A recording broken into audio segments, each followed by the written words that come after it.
بسم اللہ الرحمن الرحیم الحمد للہ نحمده ونستعینه ونستغفره ونؤمن به ونتوکل علیہ ونعوذ باللہ من شرور انفسنا ومن سیئات اعمالنا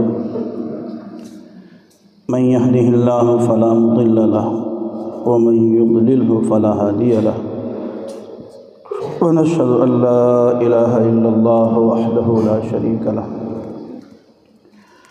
ونشهد أن سيدنا ونبينا ومولانا محمدا عبده ورسوله صلى الله عليه وعلى آله وأصحابه وسلم تسليما كثيرا كثيرا. أما بعد فإن الله عز وجل يقول في كتابه العظيم: أعوذ بالله من الشيطان الرجيم، بسم الله الرحمن الرحيم، إنما يخشى الله من عباده العلماء إن الله عزيز غفور. صدق الله العظيم. وجاء في الحديث الصحيح عن رسول الله صلى الله عليه وسلم: طلب العلم فریضۃ علی کل مسلم او کما قال صلی اللہ علیہ وسلم. اس ادارے کے جامعہ ام الخیر کے بانی اور ناظم حضرت مولانا محمد مناظر حسنی ندوی دامت ظلہ، حضرات اساتذہ کرام، معقرہ معلمات اور عزیزہ طالبات،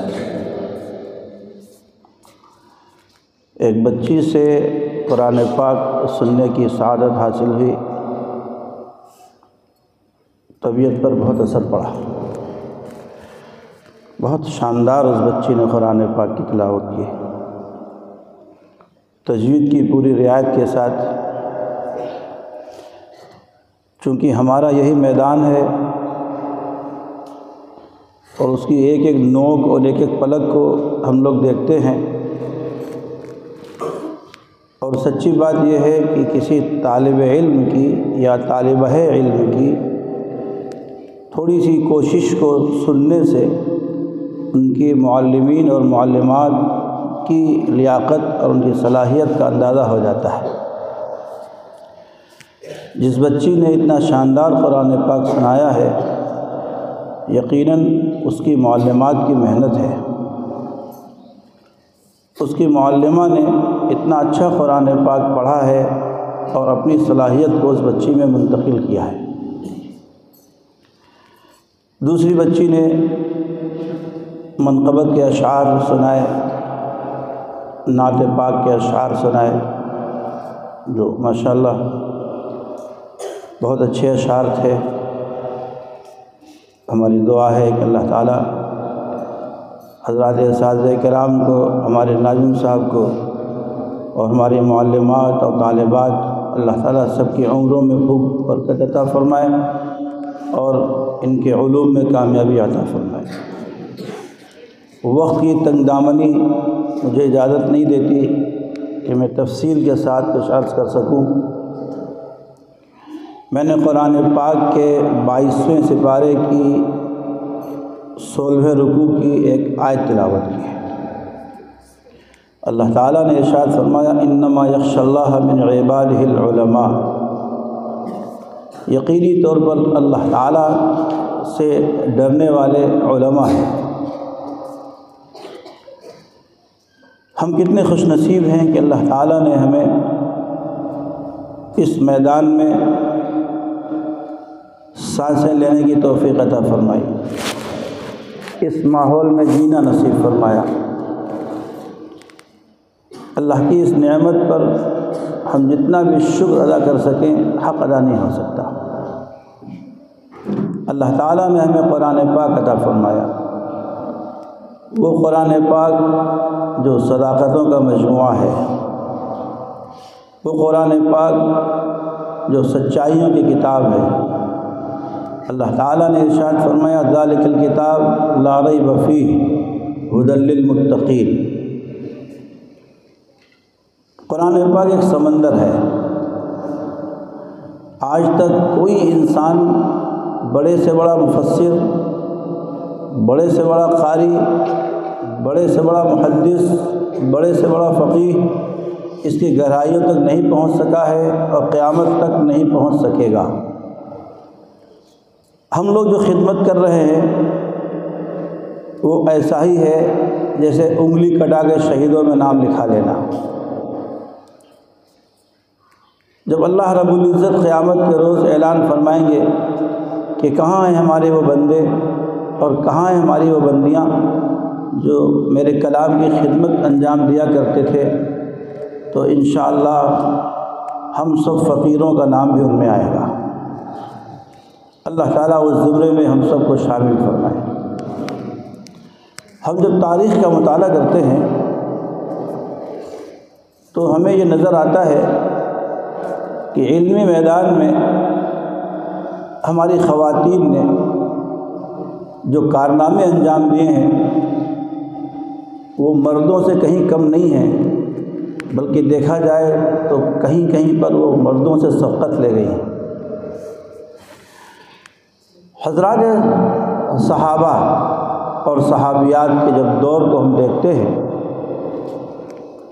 تو ہر کامیاب اور ہر بڑی شخصیت کے بنانے میں، اس کے پس منظر میں ہمیں کسی نہ کسی خاتون کا کردار نظر آتا ہے۔ حضور پاک جناب محمد الرسول اللہ صلی اللہ علیہ وسلم غار حرا میں تشریف لے جایا کرتے ہیں۔ اللہ تعالیٰ کی خالقیت، اللہ تعالیٰ کی مشیت اور اللہ رب العزت کی پوری کائنات پر جو نظر ہے اس نظر کو دیکھنے کے لیے غار حرا تشریف لے جایا کرتے تھے۔ اچانک حضرت جبرائیل علیہ السلام آپ کی خدمت میں حاضر ہوتے ہیں اور کھڑے ہو کر نبی پاک علیہ السلام کو پیار سے بغل گیر فرماتے ہیں۔ حضور پاک علیہ السلام فرماتے ہیں کہ مجھے ایسا لگا کہ شاید میری پسلیاں ایک دوسرے میں داخل ہو جائیں گی۔ پھر وہ چھوڑ دیتے ہیں۔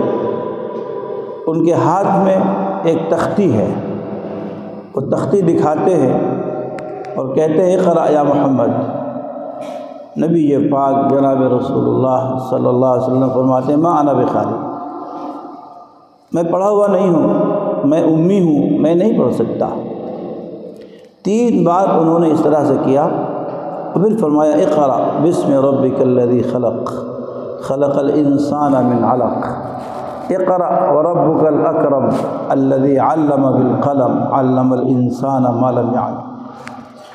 آپ نے جو تکلیف محسوس کی، آپ غار حرا سے اتر کر گھر تشریف لائے۔ حضرت خدیجہ رضی اللہ تعالی عنہا کی خدمت میں آپ نے فرمایا زملونی یا خدیجہ، مجھے تکلیف ہو رہی ہے، لقد خشیت علی نفسی، مجھے جان جانے کا ڈر ہے۔ سبحان اللہ۔ تو وہ ذات تھی حضرت خدیجہ رضی اللہ تعالی عنہا کی، جنہوں نے نبی پاک صلی اللہ علیہ وسلم کو تسکین اور دلاسا دیا۔ فرمایا واللہ لا یخزیک اللہ، اللہ کی قسم اللہ آپ کو رسوا نہیں کرے گا۔ کیوں؟ وَإِنَّكَ لَتَصِلُ الرَّحْمَ، آپ صلہ رحمی کرنے والے ہیں، آپ مہمان نوازی کرنے والے ہیں، آپ لوگوں کو کما کر دینے والے ہیں، آپ ہر ایک کی خدمت کرنے والے ہیں، اللہ تعالیٰ آپ کو ضائع نہیں کرے گا۔ تو جب کسی بھی بڑی شخصیت کو ہم دیکھتے ہیں تو اس کے پیچھے یا تو ماں کا کردار ہوتا ہے، یا بیوی کا کردار ہوتا ہے، یا بہن کا کردار ہوتا ہے، یا بیٹی کا کردار ہوتا ہے۔ یہاں پر وہ محسنہ بیوی، وہ کرم فرما بیوی جنہوں نے حضور پاک علیہ الصلاۃ والسلام کی ذات اقدس پر اپنا مال بھی قربان کیا تھا، اپنی جان بھی قربان کی تھی، ایسے الفاظ ارشاد فرمائے کہ نبی پاک صلی اللہ علیہ وسلم کو نہایت تسکین ہو گئی۔ تو بیوی کی شکل میں حضرت خدیجہ رضی اللہ تعالی عنہ کا یہ کردار نظر آتا ہے۔ عجیب حسن اتفاق ہے، جب قرآن پاک کے نزول کی ابتدا ہوئی تو لسان نبوت سے قرآن پاک سننے کا جس ذات کو سب سے پہلے شرف حاصل ہوا ہے وہ بھی ایک خاتون کی ذات ہے، وہ حضرت خدیجہ رضی اللہ تعالی عنہ ہے۔ عجیب حسن اتفاق ہے۔ حضرات صحابہ رضوان اللہ علیہم اجمعین کی تعداد تقریباً 1,24,000 ہے۔ جو تعداد حضرات انبیاء علیہ السلام کی ہے وہی تعداد حضرات صحابہ اور صحابیات رضوان اللہ علیہم اجمعین کی ہے۔ 1,24,000 میں 149 حضرات صحابہ اور صحابیات کی ایسی تعداد نظر آتی ہے کہ جن سے تمام صحابہ اپنے علم میں رجوع فرماتے تھے۔ یعنی یہ وہ لوگ ہیں جو حضرات صحابہ کو فتوے دیا کرتے تھے، ان کی رہنمائی فرماتے تھے۔ ایسی تعداد 149 کی ہے۔ پھر 149 کو جو رہنما اصول سکھاتے تھے ان کی تعداد 14 ہے۔ یہ 14 وہ حضرات صحابہ اور صحابیات ہیں کہ جن سے 149 حضرات صحابہ اور صحابیات رجوع کرتے تھے، اور 149 حضرات صحابہ اور صحابیات سے جو بقیہ تعداد بچی وہ ان سے رجوع کرتی تھی۔ ان 14 صحابہ اور صحابیات میں ایک نام حضرت عائشہ صدیقہ رضی اللہ تعالیٰ عنہ کا بھی ملتا ہے۔ میں اس کو اس طرح سے کہا کرتا ہوں کہ ایک شخص ہے جو ریڈر ہے، ایک لیکچرر ہے، ایک پروفیسر ہے۔ گویا کہ یہ 14 کی تعداد پروفیسرز کی تھی، 149 کی تعداد لیکچررز کی تھی، اور اس کے علاوہ جو باقی تعداد بچی وہ ریڈرز کی تھی، ٹیچرز کی تھی۔ تو ان پروفیسرز میں ایک نام حضرت عائشہ صدیقہ رضی اللہ تعالی عنہ کا ملتا ہے کہ جن سے اتنی بڑی تعداد پردے میں حضرت عائشہ صدیقہ رضی اللہ تعالی عنہ سے رجوع کرتی تھی۔ کیا علم دیا ہوگا اللہ تعالیٰ نے؟ حضرت عائشہ صدیقہ رضی اللہ تعالی عنہ کا ساتھ حضور پاک صلی اللہ علیہ وآلہ وسلم کے ساتھ 9 سال رہا۔ تاریخ یہ بتاتی ہے کہ 9 سال کی عمر پہ آپ کی رخصتی ہوئی اور 18 سال پہ آپ بیوہ ہو گئے۔ 9 سال کی مدت حضور پاک علیہ الصلاۃ والسلام کے ساتھ میں آپ کو ملی، اور اس 9 سالہ مدت میں آپ نے حضور پاک علیہ الصلاۃ والسلام سے علوم کے وہ سمندر حاصل کر لیے کہ بڑے بڑے صحابہ آپ سے رجوع فرمایا کرتے تھے۔ افسوس کہ میرے پاس وقت نہیں ہے، وقت کی تنگ دامنی ہے، اس لیے بہت تفصیل کے ساتھ میں بات نہیں کر پا رہا ہوں۔ تو میں یہ عرض کر رہا تھا اپنی بچیوں سے، معلمات سے، طالبات سے، آپ کا مقام بہت بلند ہے اور آپ اللہ رب العزت کی جانب سے منتخبہ ہیں۔ آپ کا انتخاب من جانب اللہ ہے۔ آپ میں سے بہت سی طالبات ایسی ہوں گی کہ جو اپنے گاؤں سے صرف ایک طالبہ کسی دینی ادارے میں پڑھنے کے لیے آئی ہے۔ بہت سی طالبات یا معلمات ایسی ہوں گی جو اپنے پورے خاندان میں تنہا ہیں، دوسری تمام اپنے خاندان کی بچیاں عصری علوم حاصل کر رہی ہیں یا کر چکی ہیں، ایک آپ تنہا ہیں جو کسی دینی ادارے میں علوم اسلامیہ، علوم قرآنیہ اور علوم حدیث کے حصول کے لیے یہاں پر آئی ہیں۔ آپ کا مقام بہت بلند ہے، آپ اپنی تاریخ کو دیکھیے، تو میں نے پہلے بھی عرض کیا تھا کہ کسی بھی انقلابی شخصیت کو اگر دیکھا جائے تو اس کے پیچھے اس کی کردار سازی میں کسی نہ کسی خاتون کا کردار نظر آتا ہے۔ دوسرا واقعہ حضرت عمر رضی اللہ عنہ، عمر بن خطاب رضی اللہ عنہ حضور پاک جناب رسول اللہ صلی اللہ علیہ وسلم کے جانی دشمن تھے۔ زہر میں اپنے خنجر کو بھگا کر کے چلتے تھے کہ نعوذ باللہ کہیں محمد مل جائیں صلی اللہ علیہ وسلم تو ان کو شہید کر دیں۔ ایک دن پورے اہتمام کے ساتھ گھر سے نکلتے ہیں، زہر میں بجھا ہوا خنجر لے کے چلتے ہیں۔ راستے میں ایک صحابی سے ملاقات ہو جاتی ہے، مشہور واقعہ ہے، آپ سب جانتے ہیں۔ ایک صحابی سے ملاقات ہو جاتی ہے، کہاں جا رہے ہیں عمر؟ بولے ایک شخص ہمارے مکے میں ایسا پیدا ہوا ہے کہ جس نے ایک نئے دین کی دعوت دے رہا ہے، اس کی وجہ سے پورے خاندانوں میں اختلاف ہے، قبیلوں میں اختلاف ہے، قوموں میں اختلاف ہے، ہمارے شہر میں اختلاف ہے۔ میں نے طے کر دیا ہے کہ آج کام پورا کر کے رہوں گا، آج ان کو ختم کر دوں گا، نعوذ باللہ۔ تو ان صحابی نے کہا کہ عمر، تم جس شخص کے لیے جا رہے ہو اس کے پاس تو بعد میں جانا، اس کی دعوت کو تمہاری بہن تمہارے بہنوئی قبول کر چکے ہیں، پہلے اپنی بہن اپنے بہنوئی کی خبر لو۔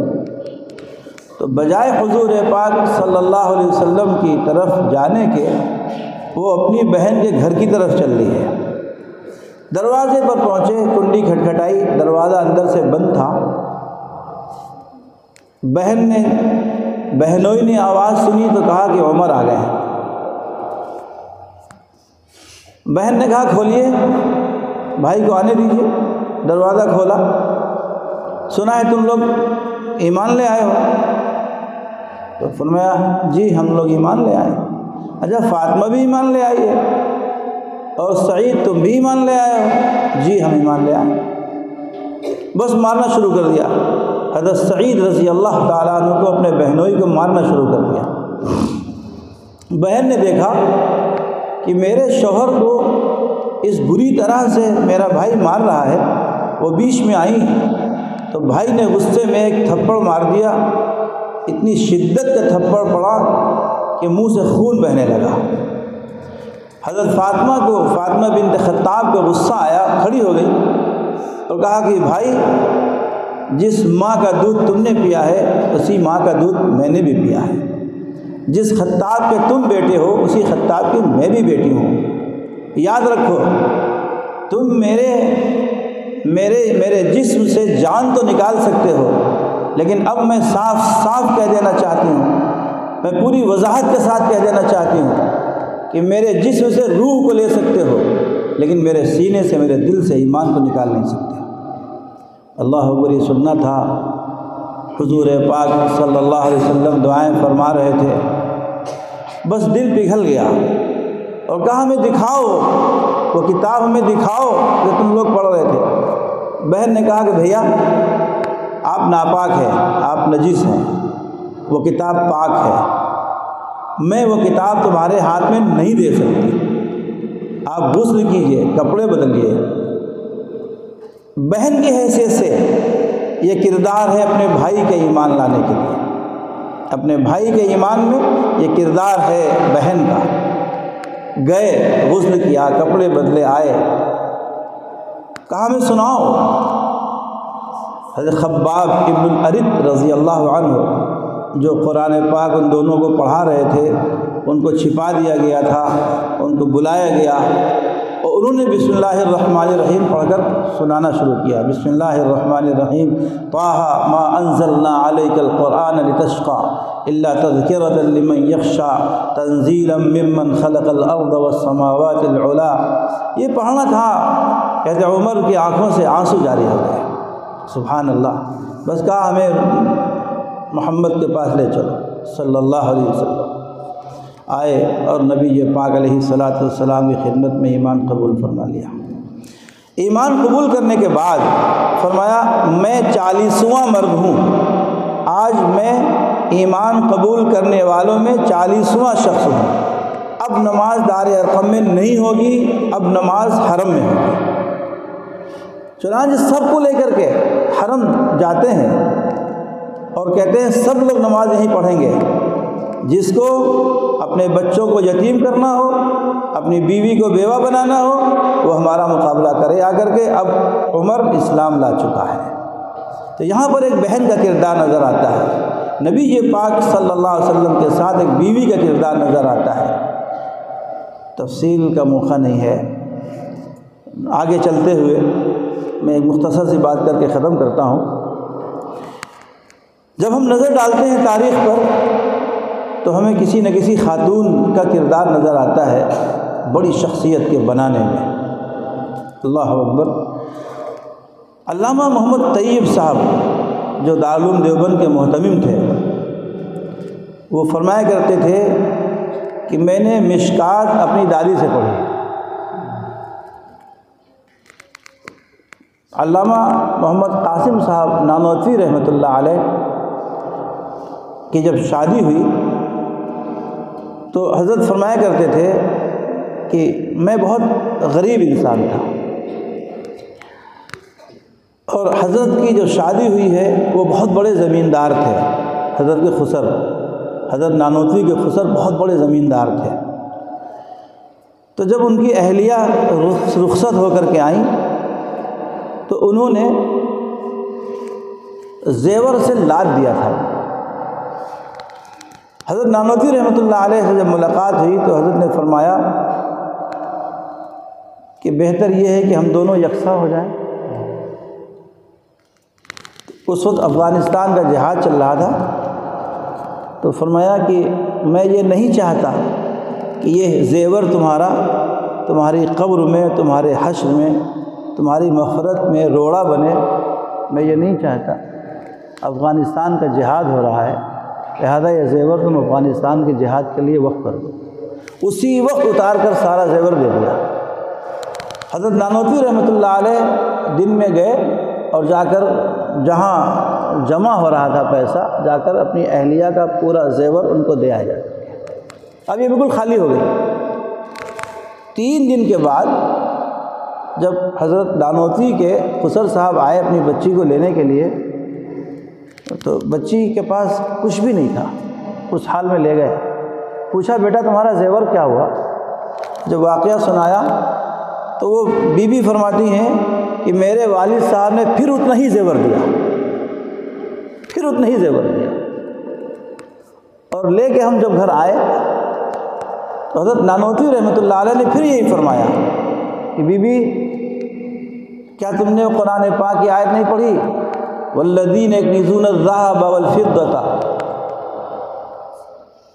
کہ اللہ رب العزت نے ایسے بندوں کو ولا ينفقونها فی سبیل اللہ فبشرهم بعذاب علیم یوم یحمى علیہا فی نار جہنم فتکوی بہا جباہہم وجنوبہم وظہورہم ھذا ما کنزتم لانفسکم فذوقوا ما کنتم تکنزون۔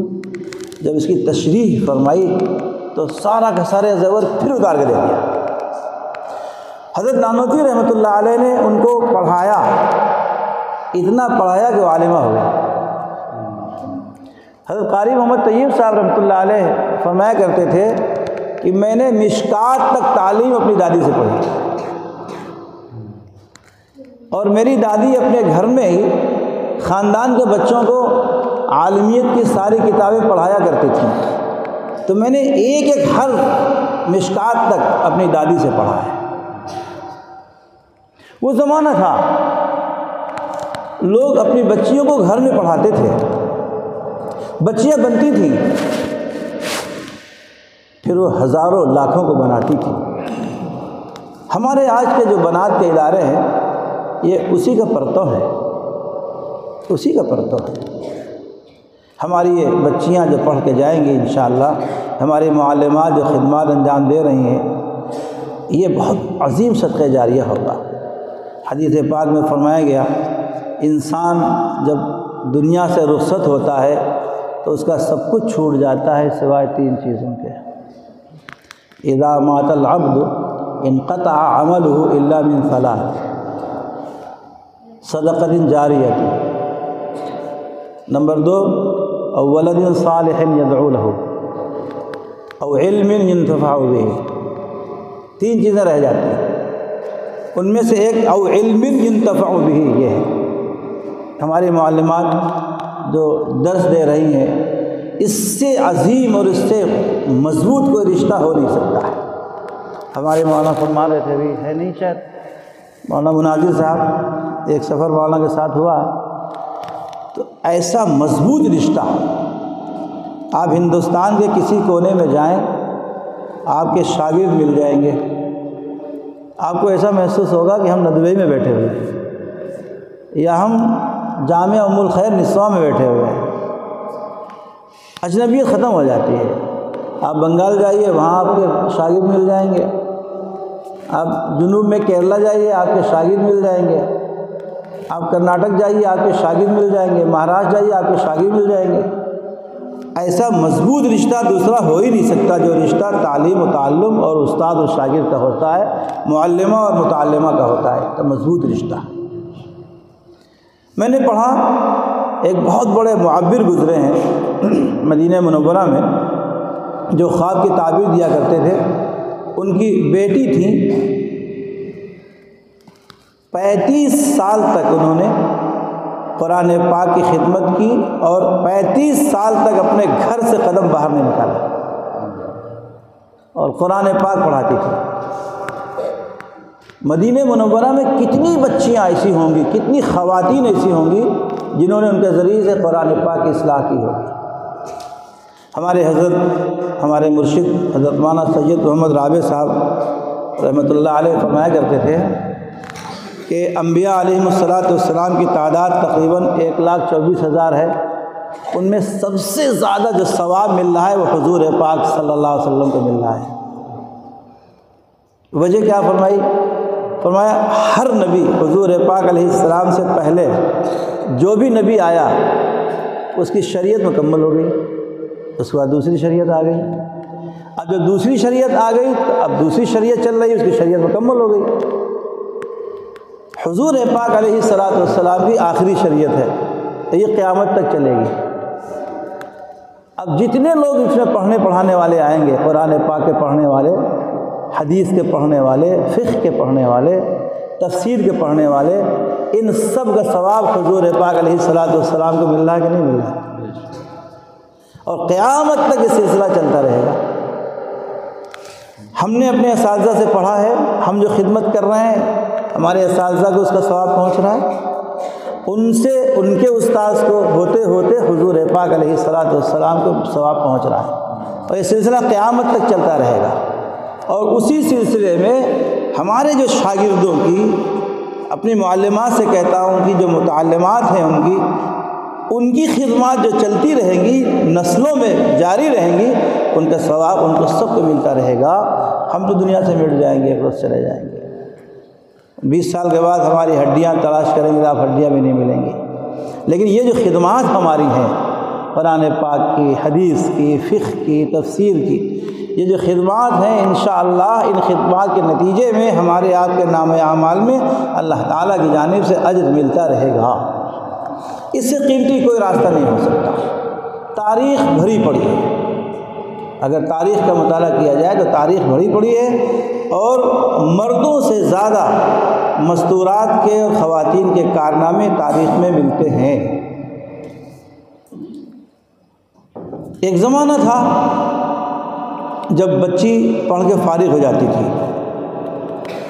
رشتے کی تلاش ہوتی تھی، والدین رشتہ تلاش کرتے تھے۔